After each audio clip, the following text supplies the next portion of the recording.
A most original and creative talent in our business. Would you welcome Mr. Orson Welles?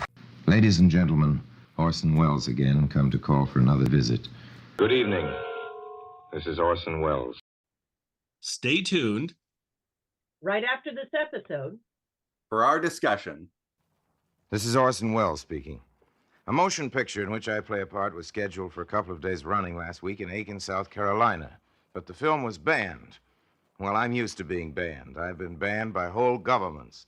The Nazis in Germany have banned me, and the fascists of Italy and Spain have banned me. Here at home, the merest mention of my name is forbidden by Mr. Hearst to all his subject newspapers. But to be outlawed by an American city is a new experience.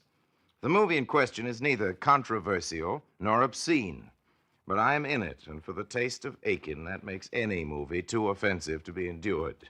Not only was the actual celluloid driven out of the city limits as with a fiery sword, but in defense of civic sensitivities and to protect the impressionable of Aiken's youth from the shock of my name and likeness, a detachment of police officers working under the direction of the city council itself solemnly tore down such posters as the local theater manager had been rash enough to put up by way of advertisement, and burnt same, together with all printed matter having reference to me, in a formal bonfire in the public streets. I'm also informed that I've been somewhat less officially hanged in effigy, and while I have an apology to offer Aiken, it's been suggested that I would be ill-advised to deliver it in person. Since I brought to your attention the case of Isaac Woodard, the case has grown into an issue of the most heated popular concern. It deserves all the national interest it's getting.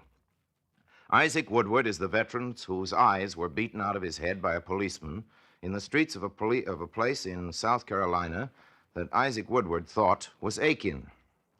He said so in an affidavit, and when I read his affidavit on this program, the mayor of Aiken, the chief of police, and others, subsequently preoccupied with the public burning of my name and picture, sent affidavits of their own protesting innocence. My problem was the choice of affidavits. The boy had been blinded. That was the one clear, brutal fact, and I stuck to that with a promise to Aiken's officialdom that I would apologize for publishing the veteran's testimony when and if my investigators could show a decent doubt. The records were amazingly brief. The policeman who delivered Woodard to the hospital was not named. This is most unusual. The place where the attack occurred was not mentioned in the report. This is almost unheard of.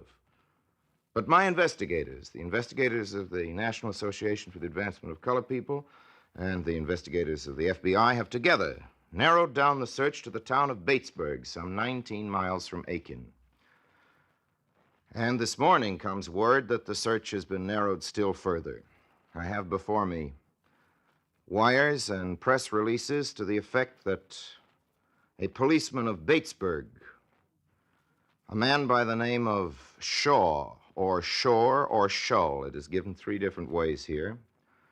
The flash is just before us. Chief L.L. Shaw, pronounce it however you wanted, or want to, has admitted that he was the police officer who blinded Isaac Woodard, 30 miles from Aiken, in South Carolina. This is in Batesburg. I'll give you a few more of the facts. He's corroborated an Army statement, has Police Chief Shull or Shaw, that ex-serviceman Isaac Woodard Jr. was struck on the head with a blackjack. Chief Shull or Shaw says he was called to a bus one night last February to arrest Woodard, who, and I'm reading from a press association, he said was drunk. Shaw claimed to have hit Woodard across the head when Woodard tried to take away his blackjack. He added that the blow may have landed in the veteran's eyes. Shull or Shaw, the police chief, described the eyes as swollen the next day when Woodard was fined in the Recorder's Court and said he then drove Woodard to a veterans hospital at a doctor's suggestion. Now, you'll remember from the affidavit and from further reports of our investigators that Woodard said he'd been offered liquor after he was attacked by the police, which he refused.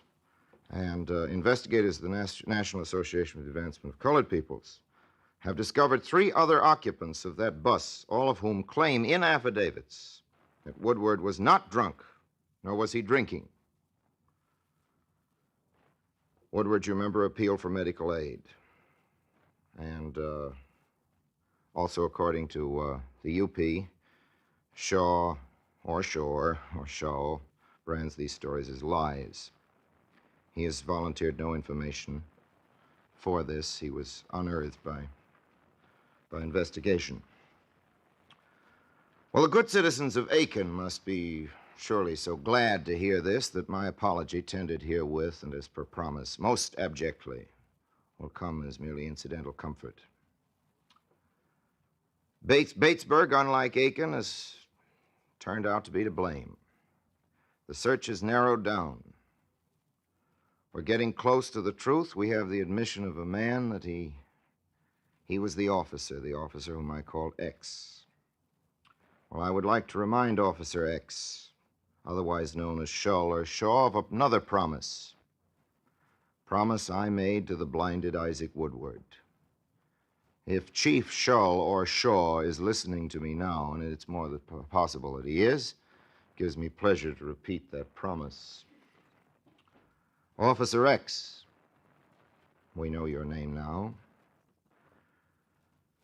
Now that we've found you out, we'll never lose you. If they try you for your crime, I am going to watch the trial, Chief Shull. If they jail you, I'm going to wait for your first day of freedom. You won't be free of me. I want to see who's waiting for you at the prison gates. I want to know who will acknowledge that they know you. I'm interested in your future. I will take note of all your destinations. Assume another name, and I will be careful that the name you would forget is not forgotten, Officer Shull or Shaw, police chief of the city of Batesburg. I will find means to remove from you all refuge.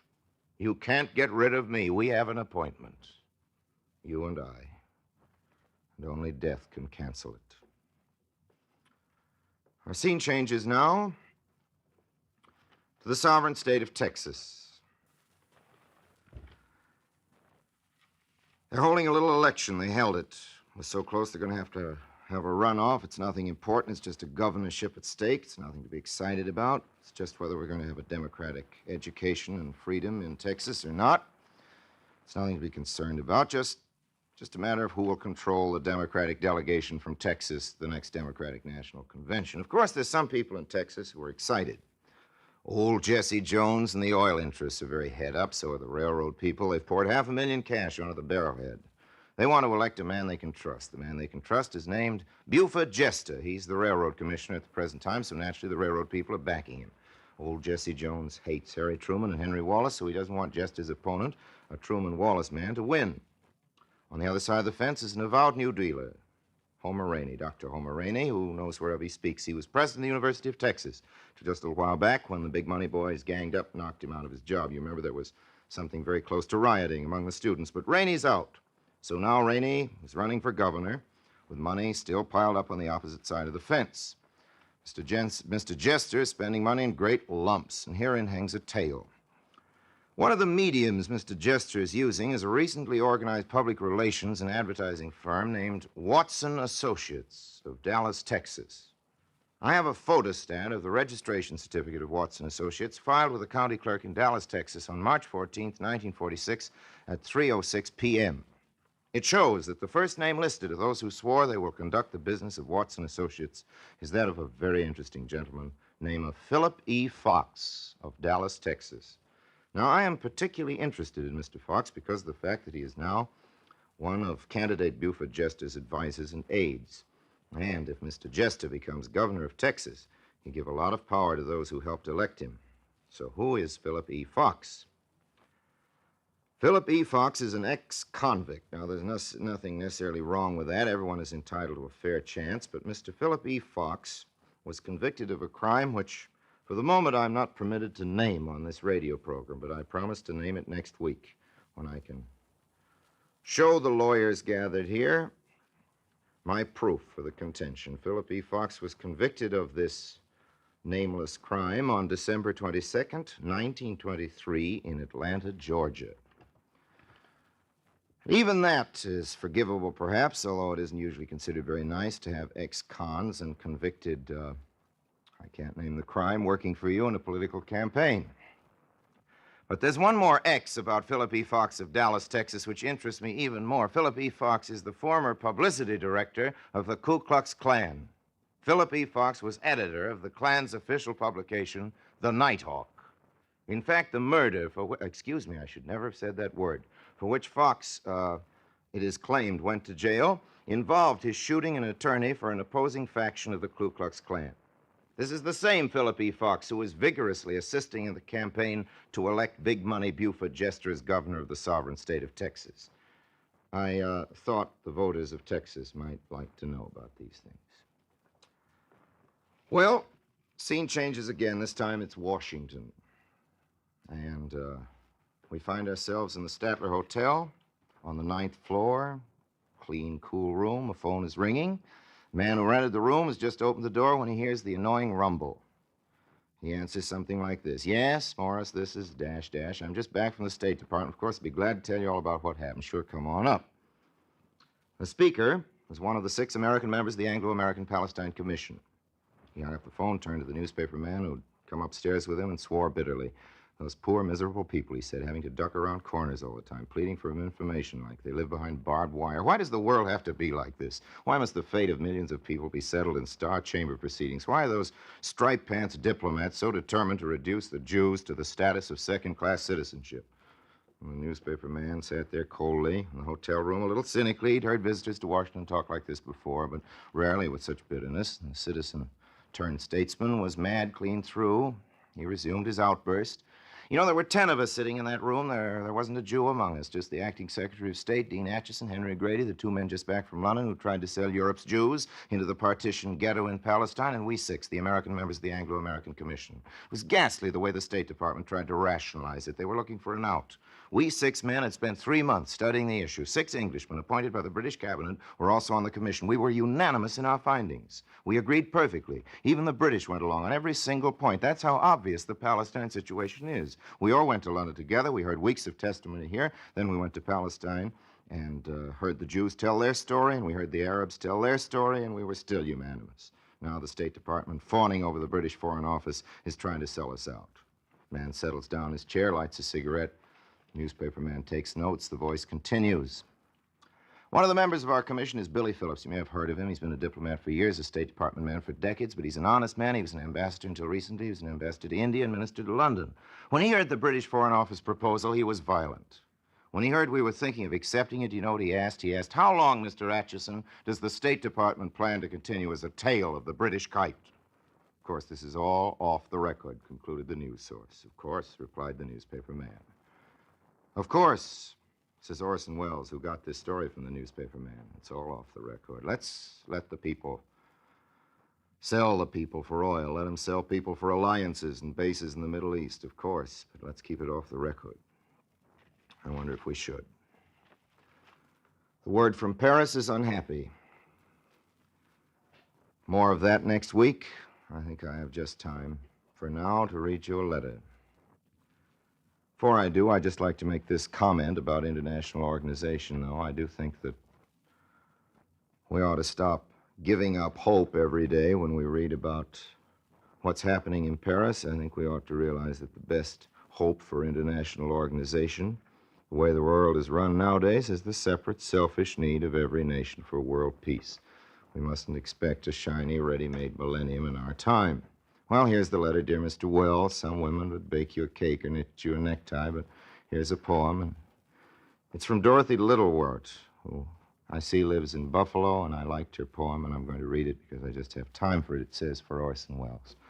There is no cozy warmth about this shame, as one might feel who shyly blushed at praise. There is a bitter, cold, consuming flame, a knowledge we must live with all our days. I lift my lamp beside the golden door. I hold these truths to be self-evident. There is no incantation will prevent the murder of a black man, or restore to him his pride, or give him back his sight. Words are but pebbles on a homemade sling against this wickedness, but I will fling them ceaselessly with all my little might. It is some comfort that your arm can bring the broadsword of a champion to the fight. Thank you, Dorothy Littlewort, for that poem. Thank you for letting me read it. Thank you, ladies and gentlemen, for letting me join you. And please let me join you again next week, same time, same station. Until then, I remain, as always, obediently yours. This is ABC, the American Broadcasting Company. Well, hello again. This is Buck Benny speaking. We are here with more Orson Welles for you. This is the 4th of kind of a 5-episode sort of mini series within this Orson Welles Commentaries. And I will turn it over to Vincent to say kind of where we are and what's going on with Orson at the time. And really interesting one to me. All of these are interesting, but this one just has a different feel about it. So go ahead, Vincent. Yeah, absolutely. So unlike previous episodes where it seems like Wells has had so many irons in the fire and doing so many things, there's surprisingly little that's going on with his career other than this event. This event does seem to dominate newspaper coverage about him in particular. He's doing a small show at the Copacabana still, but Around the World is closed, and his other plans to, for example, stage a King Lear on Broadway isn't working out for a variety of reasons. And so this is Wells's main job. And, it's funny because this episode, he seems, I wouldn't say less focused, but he seems unprepared, and particularly about the Woodard case, which I'm going to suggest should indicate how actually little he's driving this. I mean, he's certainly a mouthpiece, but I'm gonna give credit where credit's due to a variety of people here. But I do want to start by just mentioning a couple things. So Welles begins this episode by talking about the incident at Aiken, which we talked about in a previous episode, where they are driving his movie out of town. He plays a small role in a small movie, and the city of Aiken sort of takes their frustration out on his wrongly accusing their town and their police of blinding Isaac Woodard, and they run the movie out and they burn the posters. He mentioned specifically that this is not the first time his films and his work have been banned by organizations. He mentioned specifically Nazi Germany as well as fascist Italy and Spain. To be clear, those instances were less about him in particular and more about those organizations just banning films in general, specifically almost all Hollywood films, anything that could even loosely be associated with like themes of American democracy. I mean, they just basically ban most movies. So even though he seems to be suggesting it's him that's getting banned, it's not really. The one case where it is actually him and his movie is Hearst. It's often thought of as a myth that Hearst really hampers on Citizen Kane and Orson Welles but that's actually completely true. He did heavily ban and tell his newspaper syndicate that you cannot talk about Citizen Kane, you cannot push this film, because even though Citizen Kane is based off of a lot of American tycoons, Hearst is perhaps the most obvious, right? Kane runs a newspaper organization that monopolizes most newspapers. He has not really an affair in the movie, but kind of an affair, et cetera, et cetera. So Hearst really thought it was about him and banned it. What I want to do, though, is even though Welles sort of thinks it's a joke about how overblown Aiken is taking this, like, oh, really, they're burning me on the street. He even mentions they hung an effigy of him. Even though he sort of laughs it off, I found it rather disturbing in the sense of, it's the same sort of cult sort of mentality and systemic racism, because again, this was run by the police in Aiken as well as the city council that caused racial violence against African Americans in particular. And he says, I definitely shouldn't go to Aiken and deliver my apology. Well, these same sort of systems are what's lynching African Americans. And so I found that rather disturbing. He doesn't make a big point on it, but he has other points. Anyone want to add anything? I have a couple more things, but I thought we could pause there. Move it around a little bit. No, that's great. That's really insightful. Thank you, Vincent. Terry, what do you have on this front? Well, only talking about the Isaac Woodard case, first of all, I have to say I was surprised that the master of the spoken word kept mispronouncing his name. And it just had to be that he got it stuck in his ear that way. I don't know what other explanation there could be for it. Woodard was not as common a name as Woodward, which is what Welles kept saying. He also went. Sorry, Terry. Yep. Have we ever heard Wells call him Woodard by the correct name? No. I don't think so. No. So basically, he had it wrong from the I beginning think that's right. and just never figured it out that it's pronounced differently. Probably. Yeah, and I probably guess. nobody wanted to correct him. Yeah. But he also and I don't. It seems like he played with the name of the Batesburg police chief, Yeah. whose last name was Schull, Schull, but he pronounced it variously Shaw and Shore, and sometimes people will intentionally mispronounce the name of someone they want to mock. Obviously, that wasn't the case with Isaac Woodard, but Wells. I remember George Bush Sr. calling Saddam Hussein Saddam, and just kind of annoy him a little bit by mispronouncing his name. So that might have been part of what was going on with Wells and the police chief. But obviously, these are small matters compared to the larger one, which is that Wells was still championing this case and continuing to defend his position on this, regardless of the response from Aiken. And I think I've said before that I can understand if your town was wrongly accused that you would want to defend yourself, but they did miss the point. And I want to just go to the end of this, where Wells receives a letter, actually a poem, from a listener focusing on this case also. And it was very touching, I thought.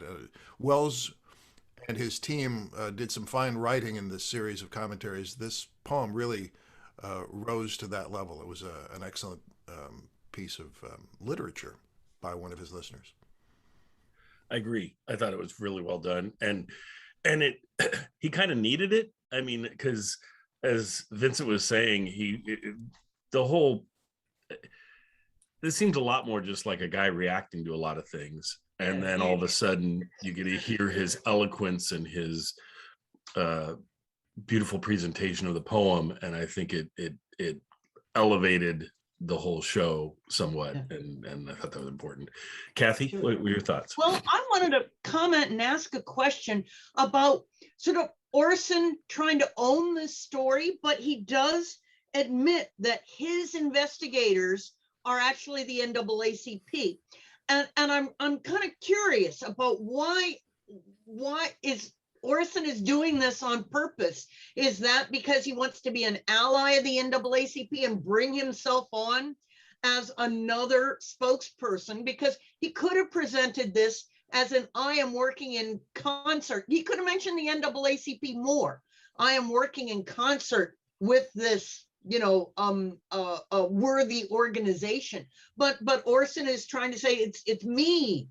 Making these attacks and saying me. And as I said, I could try and understand it in several different ways, as in certainly for African Americans in the South to be known that, to say the words NAACP could get you fired from any job.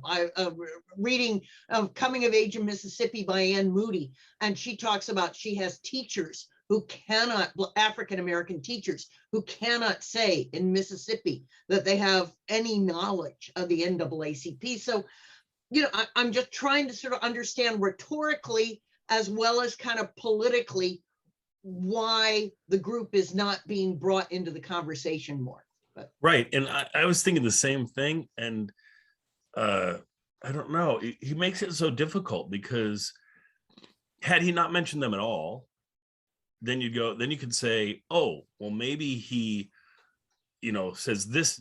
There's a lot of heat in this story, and I'll take the heat. I don't want NAACP to take the heat. They could get, who knows where they can't even have an NAACP anymore, right? So I'll take the heat. But he mentions them, so he's not completely taking all the heat. And yet, what I heard, which I thought was probably incorrect or probably him, I don't know. My thought, it sounded like he was essentially saying my investigators and the NAACP investigators figured this out or whatever. But I really have trouble believing he had any investigators. I really think it was all the NAACP.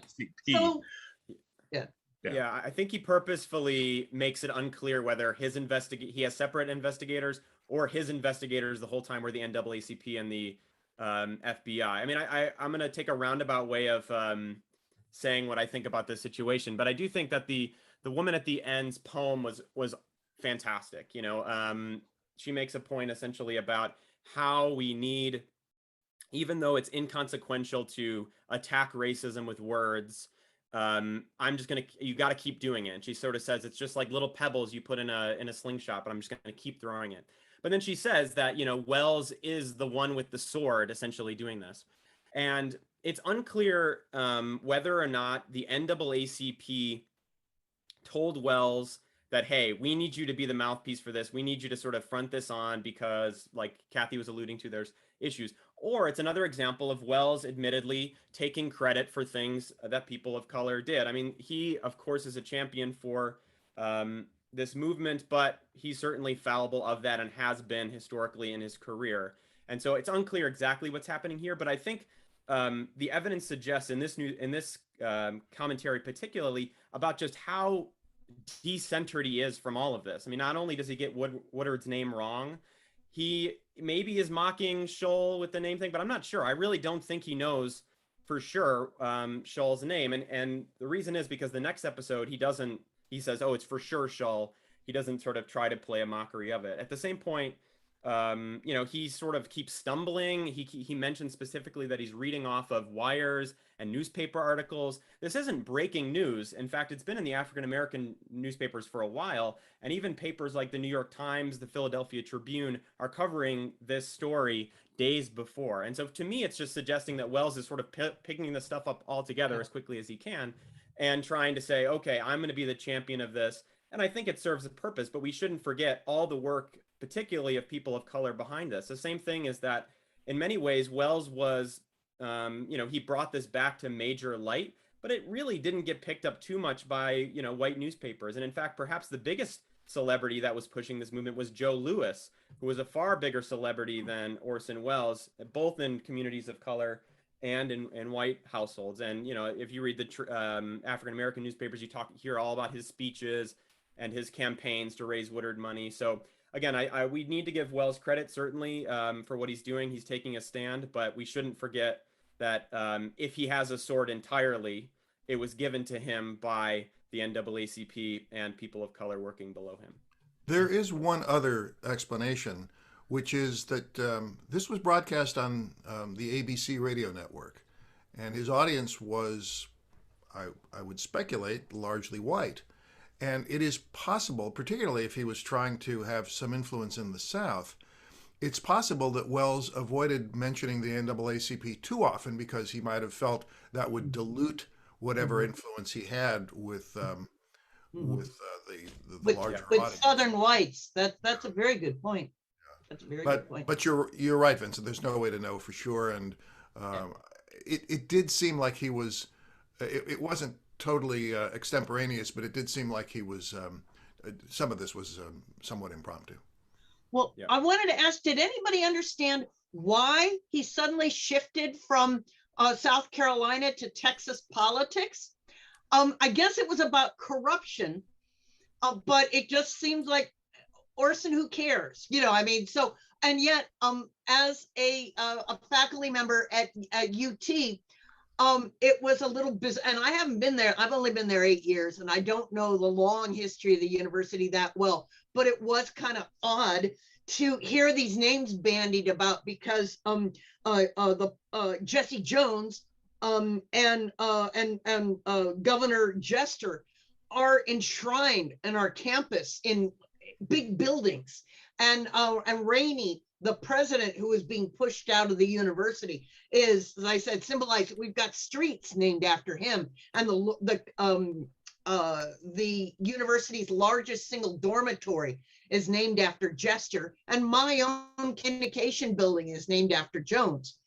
So, you know, it's part that weird, you know, connecting to those, you know, the same thing about Monument Avenue in Richmond. Let's just say the memorializing of powerful people at the time for various reasons. And yet 50, 70 years later, the buildings, the monuments still exist. Right. So it was a little strange. So I do have a theory about that, Kathy. Philip E. Fox, who got the bulk of Wells' diatribe here, was quite the figure, and I thought it was really interesting and dramatically interesting the way he played with the murder. I read a little bit about this. I'd never heard of the man before, but apparently he was quite an influential guy in the Texas Ku Klux Klan. The story is that when he was working for the Klan as one of their PR people, he had allegedly, reportedly, had an extramarital affair, and he thought that one of the lawyers for the Klan knew about it and was going to out him. And so he walked down to that guy's office and shot him to death. He was put on trial. His defense was insanity. I guess maybe because this guy made him crazy with the threat of exposure hanging over his head. And it worked. And he was convicted of murder. Oh, He was supposed to have served a life sentence, but obviously he got out because 20 years later he's working at this PR firm that supports Buford Jester, who was also an interesting figure. Texas has some interesting personalities. That's like a Chinese curse, isn't it? So exactly. And Jester was governor for 2 years. He's the only governor of Texas to have died in office. And I think Wells introduced all this not only because it was dramatically interesting, but because of the element of segregation, which played a part in all of this, obviously because of the Klan connection. But Jester himself, Buford Jester, by Texas standards, was a moderate. Even though he opposed Harry Truman, he did support Texas civil rights.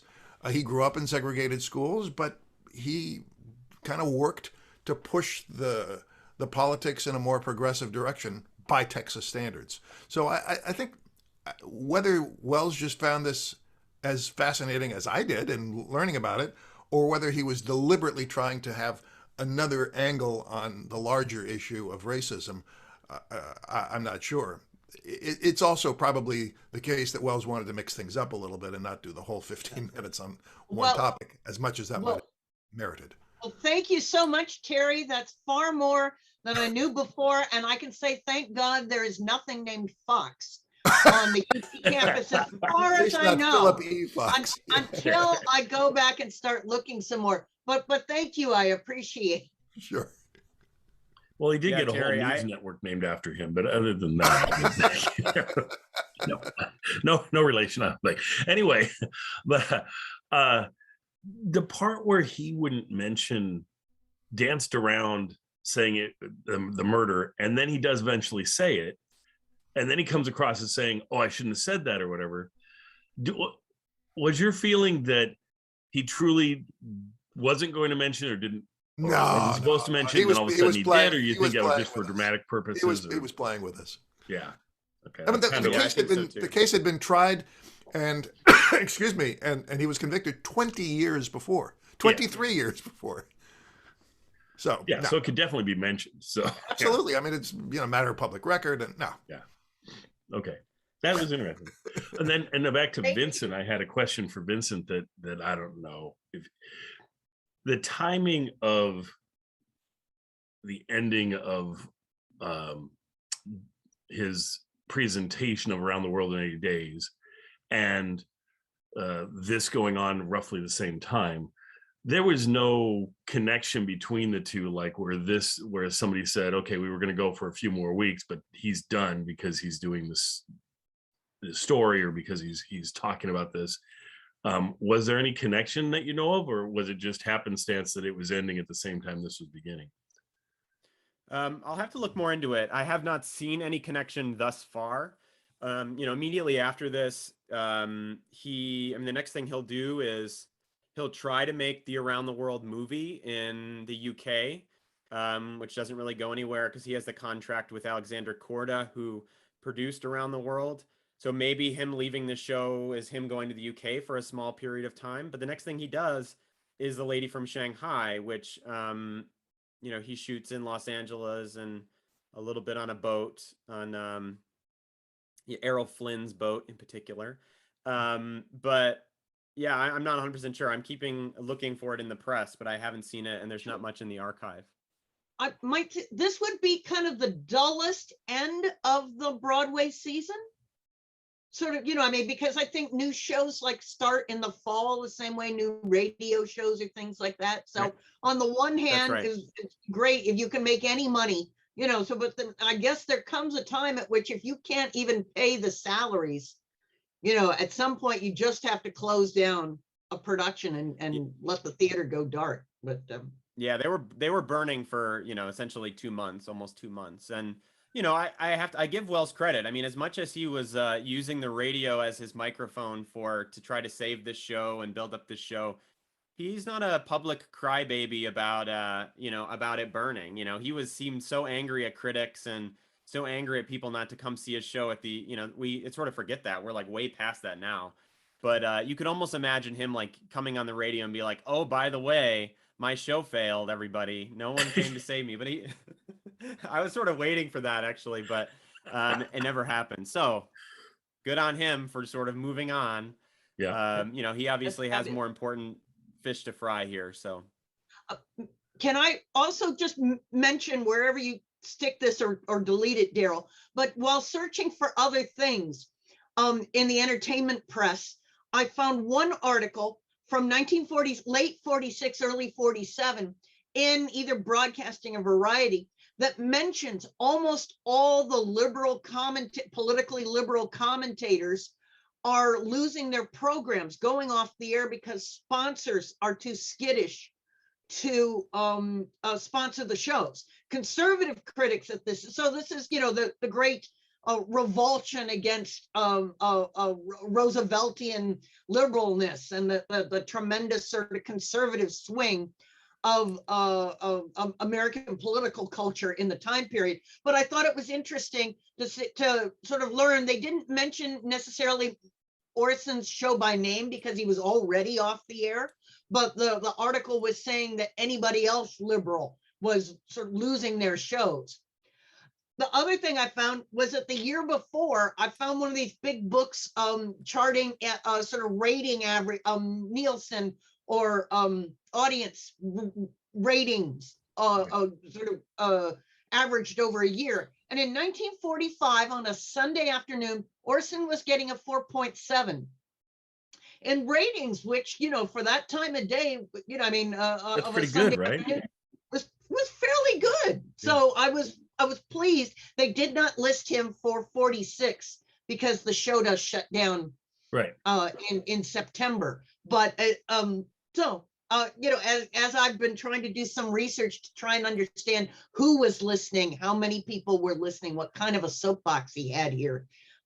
So Yeah, interesting. that's fascinating. One thing I wanted to mention too, and see what other people thought, is I noticed in this one, I wasn't sure if it was because, as my theory is, he's sort of trying to pull this story together with Isaac Woodard, but he again repeats his threat or his promise to Officer X that I will come after you, I will follow you, I will be at your trial, I will, keep following your life, you will not forget me. Here in this episode, I don't know if he's tired, I don't know if he's losing sort of the vigor that he had before, but it doesn't seem as bold, it doesn't seem as like really impassioned. I mean, the first time he did it, it's like in your face, and this time maybe just by comparison it's not as strong, maybe it's still strong enough, but to me it's a sign of what will come, which is, again, 9 years later, he's not mentioning Shull by name, and there's really no evidence that he lived up to this promise, at least in the long run. And we might find out that he never mentioned Shull again after, not the next episode, but maybe after that. So Vincent, I'll jump on that. My gut feeling is the first time is he's Officer X, and we will find you, we will bring you to light, we will, all of that.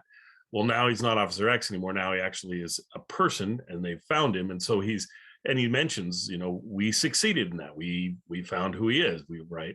And so I think he thinks that half of the battle is over, and now it's just, we'll continue to follow you, but it's not the same emphasis as when they didn't even know who he was. So that's kind of what my feeling was on this, but I noticed the same thing. Yeah. I wonder if there's something that if he knew that maybe eventually the wheels of the legal system were turning, and that to say too much might work into the hands of the defense. That somehow I don't know, but I imagine the ABC lawyers might have weighed in on this too, and given him some Yeah, it's caution. hard to know what all the pressures were that were going on. I mean, he probably had pressures on every side, and he seems like he's pretty rattled in this episode. Sir, just to say, because this was this very same time in which the NBC censors were bleeping Fred Allen off the air, taking him a blank for daring to complain about network vice presidents. So you're absolutely right to think that we just don't happen to know what powerful network forces could get in the way and go, oh, you can't say that. Right. Well, the other side of it too, do we know, has he been told you got 7 weeks left and then you're off? I mean, I don't know if he just figured out he's gotten canceled from this as well. And he would know. You would know by this point if your option, if you're not getting picked up anymore. Right. And so that would have a lot to do with how much effort and everything else he puts into this, I would think. Although you might want to go out, so. It'd be nice, yeah. There is one other element in this, one other element in this commentary that if you blink, you miss it.